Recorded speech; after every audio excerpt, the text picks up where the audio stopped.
السلام علیکم لسنرز، آئیے شکاریات سیریز کے سلسلے کی ایک نئی کہانی سنتے ہیں جس کا عنوان ہے انسانی گارا اور اس کے مصنف ہیں خالد قریشی۔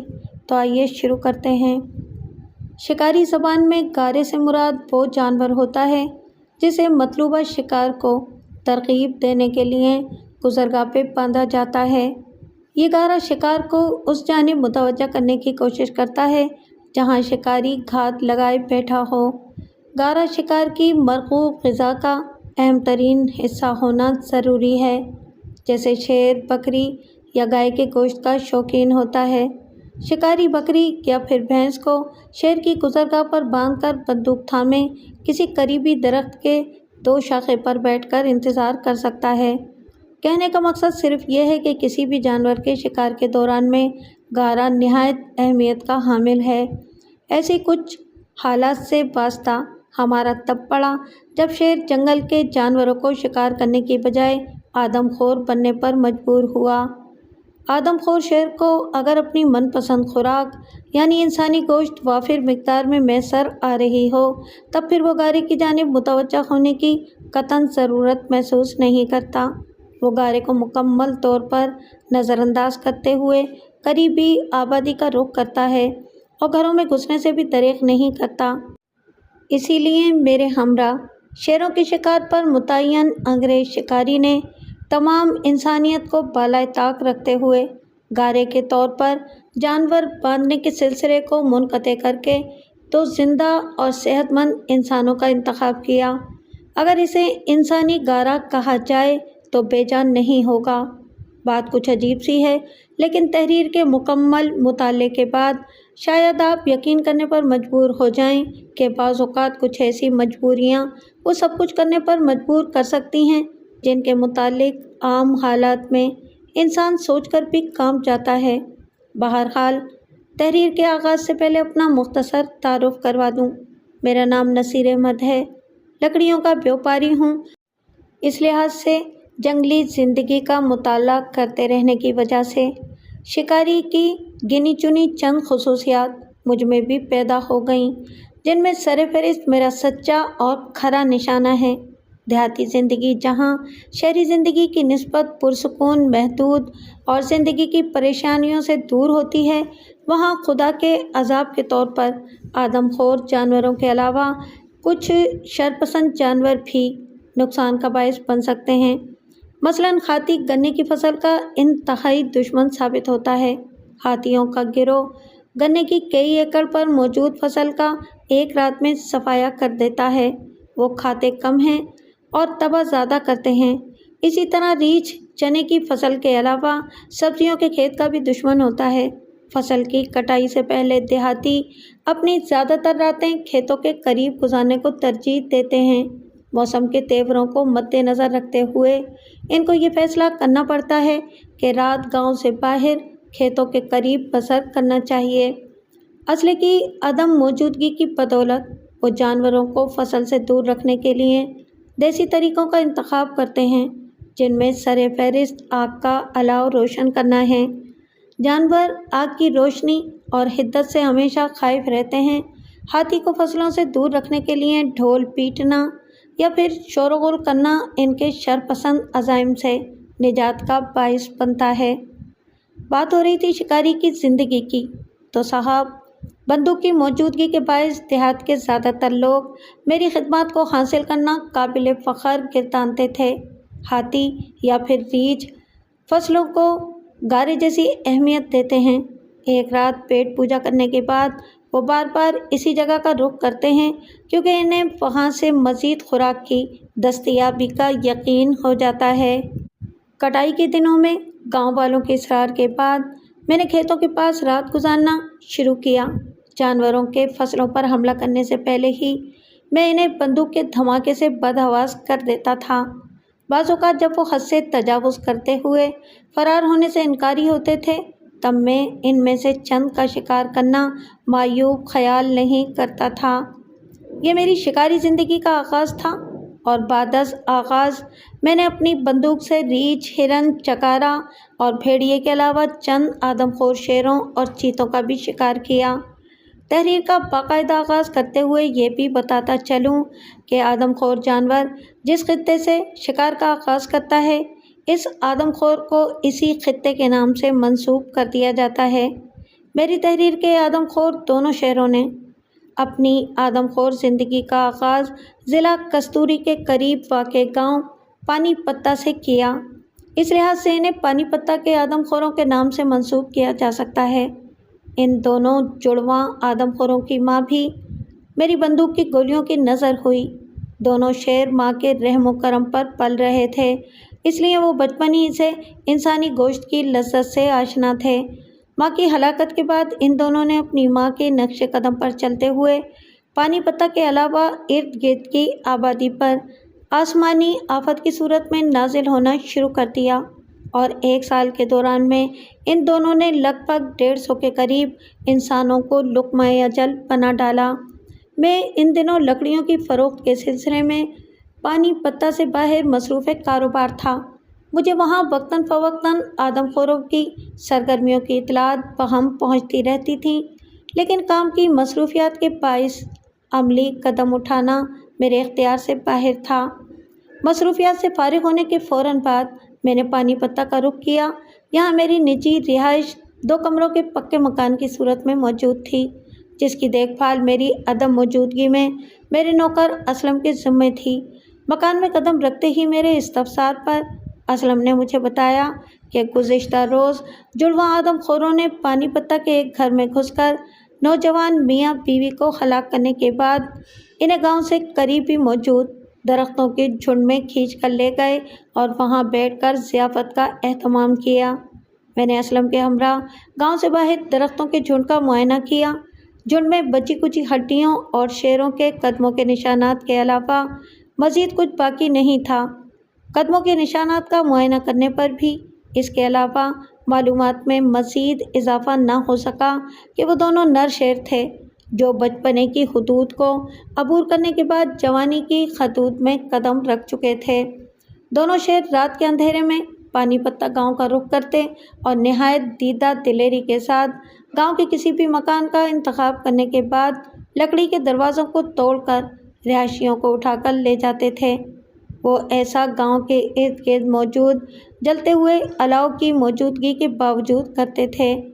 میرے اندازے کے مطابق وہ الاؤ نصف رات سے بھی کم عرصے تک روشن رہنے کے بعد ماند پڑ جاتے ہوں گے۔ الاؤ کو تا دم آخر تک روشن رکھنا دیہاتیوں کے اختیار سے باہر تھا۔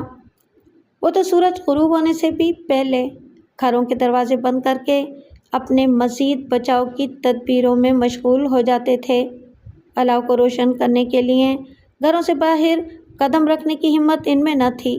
آدم خور شیروں کی بڑھتی ہوئی سرگرمیوں کو مد نظر رکھتے ہوئے انگریز سرکار نے انگریز شکاری کو 1.5-2 مہینے پہلے پانی پتہ بھیجا تھا، مگر وہ تاحال گاؤں والوں کی مدد کرنے سے قاصر تھا، سوائے 1-2 روز کے علاوہ جب اس نے شیروں کے شکار کیے ہوئے انسانی گارے کے قریب مچان باندھ کر آدم خوروں کا انتظار کیا اور ان دونوں کے گارے کی جانب رخ کرنے پر فائرنگ کی، لیکن رات اندھیری ہونے کے باعث وہ دونوں صاف بچ کر نکل گئے۔ اس حملے کے بعد دونوں شیر مزید محتاط ہو گئے۔ جب شام کو میری ملاقات شکاری تھامس سے ہوئی تب میں نے سپاٹ اور کرخت چہرے والے تھامس کو شکاری لحاظ سے ہر طرح سے موزوں پایا۔ وہ فطرت کے لحاظ سے نہایت اذیت پسند اور سنگ دل انسان دکھائی دیا۔ اس نے میری ساکھ اور رتبے کو مد نظر رکھتے ہوئے بحالت مجبوری ملاقات کرنے کے لیے حامی بھر لی۔ مزید کچھ بھرم اس بات سے بھی قائم و مسلط ہوا کہ دونوں آدم خوروں کی ماں میرے ہاتھوں ہلاک ہوئی تھی۔ ملاقات کے دوران میں اس نے مجھ سے پہلا سوال یہی کیا کہ میں نے ماں کو مارنے کے بعد بھائیوں کو زندہ کیوں چھوڑ دیا۔ تب میں نے اسے بتایا کہ ماں کی خونی سرگرمیوں کے دوران میں مجھے یہ شبہ بھی نہیں ہو پایا کہ جوانی کی حدود میں قدم رکھتے ہوئے وہ 2 بچوں کی ماں بھی ہے۔ اس عمر تک ماں کے ساتھ منسلک رہنا قدرت کے قانون کے منافی ہو سکتا ہے، لیکن بعض جانور غیر معمولی فطرت کے حامل ثابت ہوتے ہیں اور وہ زیادہ عرصہ اپنی ماں پر انحصار کرتے ہیں۔ ان دونوں کی لنگڑی ماں